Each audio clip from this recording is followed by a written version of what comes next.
my current book project, The Shape of Numbers, studies shifting attitudes to number across the long 18th century, from Milton to the period just after Romanticism, perceiving a rift between early and late 18th century thought about quantity across many different fields, from poetry and art to science and mathematics.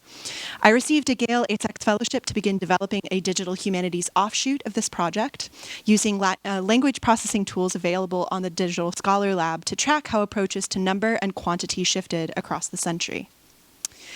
Before I began working with the Digital Scholar Lab, my arguments had revolved around close readings of particular keywords from the period, poetic, artistic, mathematic, but because I'm studying a large-scale redefinition of what quantity meant across the century, I really wanted to get a sense for all the ways that number words were being used in the period.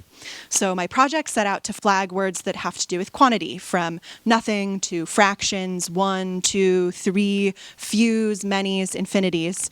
And I wanted to use these processing tools to track if words like nothing, or zero, or crowd, many, multitude, infinity, swarm, if they change from the early to the late 18th century.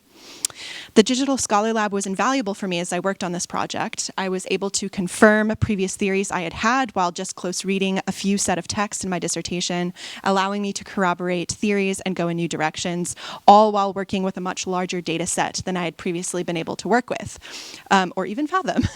So the Digital Scholar Lab pointed me to a staggering array of results from so many different fields and genres, helping me to expand my sense of the project. I found collections of poetry and philosophical works, treatises on art, perspectival manuals, mathematical textbooks, theories of the heavens, books on garden design, children's books, almanacs. And in a sense, this sort of got very quickly overwhelming, but it was also exhilarating, and I was able to find a lot of gaps in my current research and also catch relevant uses of number terms in familiar works. So I now have around 50 new texts that I've been able to close read, study, and incorporate, and I was only able to identify those through using the Digital Scholar Lab. So I'm able to expand the horizons of the project, reaching for new genres of text that I hadn't previously been on my radar. So it feels a lot more encyclopedic now, and I'm really grateful for that. Okay, I'll tell you a little bit about the process I used. As I was working, I created individual content set for number words that I was interested in studying. And once you add text to a data set, the Digital Scholar Lab allows you to view the authors that are in your data set in descending order of frequency. So I was able to see that in a data set of 8,000 texts featuring the word atom, 167 documents were written by Alexander Pope, 144 by Edward Young, 125 by Samuel Johnson, and so forth. So obviously some of these are reprints of the same work, but just being able to see this frequency pointed me to them as authors who were speaking about my search term and also who presumably had a broad circulation. One also really exciting thing about the Scholar Lab is that it gives you a notification if a work is already in another content set. So on the screen, I have some results for the search, a search for the term zero. And in my list of results, I can see some works that are already in my infinity content set folder. So this was a really lovely way for me to identify texts that seemed like they would be particularly important to look at more closely, as they existed in a sort of Venn diagram of results containing multiple words that I was interested in tracking. So with the Digital Scholar Lab, I began to identify texts that I could weave together into multiple chapters of the book instead of just one. So strangely enough, named entity recognition ended up being one of the most helpful tools for me. I wasn't expecting this because I previously assumed that named entity recognition was primarily used for finding names of locations or places, but you can also sort for measurement, number, position, so first, second, seventh, and that was frequently yielding very fruitful results for my project. I was also able to confirm hypotheses and general feelings and close reading-based theories that I had already made in my book on a much larger scale.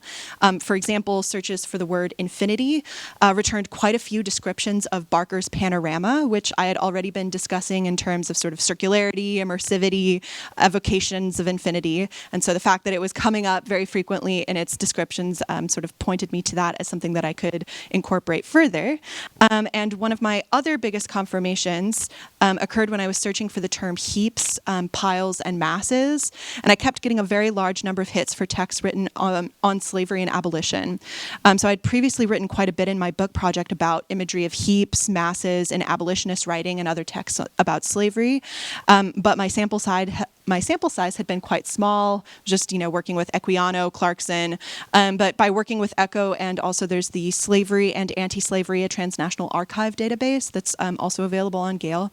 I was able to see that this imagery was actually a lot more pervasive than I thought, and I was able to incorporate that into my book. But for all the wonderful research breakthroughs that I had, I was also taken aback by how difficult it was to undertake the original project that I had set out to do. I'd been working with just close reading texts, sort of discussing number words, few, many, multitude, infinite, nobody, no one, in very precise terms. But in transitioning to using these larger scale digital tools that were available on the lab, I became aware of how vague a lot of these number words really are when tracked across such a wide collection of texts. Words like myriads, hundreds, thousands, that can be very easy to track, but something like half or infinite, few, nobody, nothing. There's almost impossible to track given the high frequency of these words in contexts that I was not interested in tracking. So nothing can either numerically denote nothing, or it can be used sort of colloquially like nothing can stop me. And I wasn't really interested in that second use of the term. So I found it very difficult and overwhelming to weed through a lot of my search results. So I was able to track some of the number words that I initially set out to study very well, particularly those related to numbers, so heaps, swarms, crowds, but I had a lot of difficulty studying some of the number words that I'd hoped to study. And so I was thinking, one would think that the digital humanities, which turns literary studies into a very quantitative, numerical pursuit, would be immensely suited to studying numbers and number terms. However, there are quite a few stumbling blocks which required some creative thinking to work around, and I'm going to be having to continue to do this. So, for example, the stop words are words you ask the cleaning tool to delete from your OCR because they occur so frequently and so commonly in common speech that they can just sort of be neglected from your actual data set. But interestingly enough, the very default stop cleaning list for the Gale Digital Scholar Lab actually had, in my case, a lot of the words that I was hoping to track.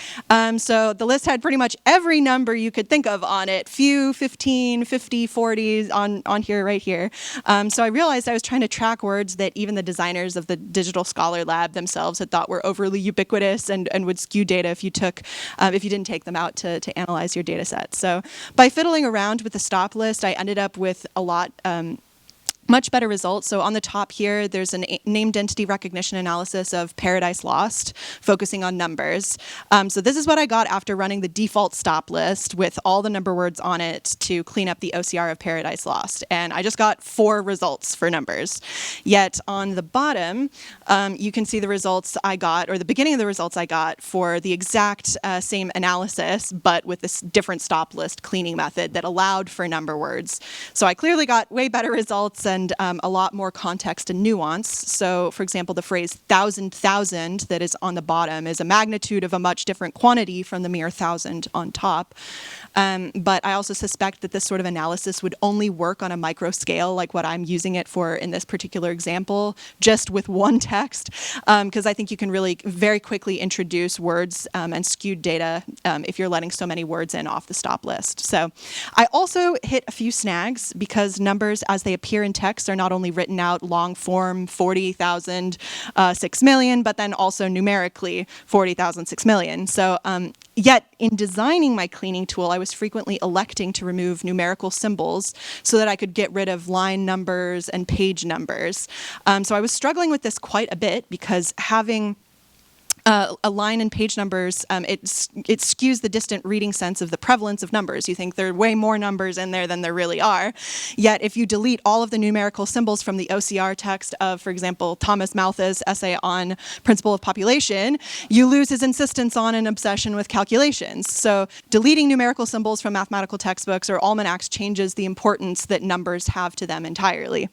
So I ultimately readapted my approach and project to exclude a lot of the terms that I had wanted to look at and focus on others to try to just get the more accurate results. And I'm really hoping to keep refining the project. If anyone has any thoughts on how I could sort of get around some of this, I'd be really grateful.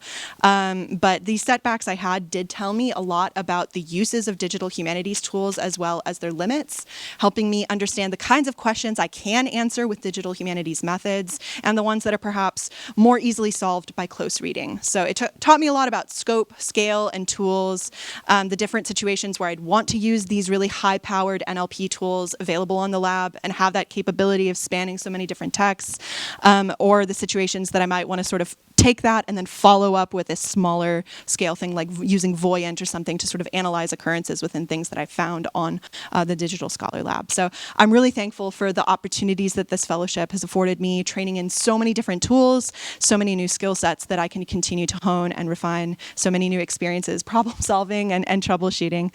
And I understand a lot more about NLP tools, which just sort of seem very enigmatic and mysterious to me before. So I feel really prepared to tackle new projects as well and return to old ones with new insights and tools at my disposal. So really thankful to Gale and ASECS for sponsoring this work. And I'm excited to continue refining it as I go along. So, thank you.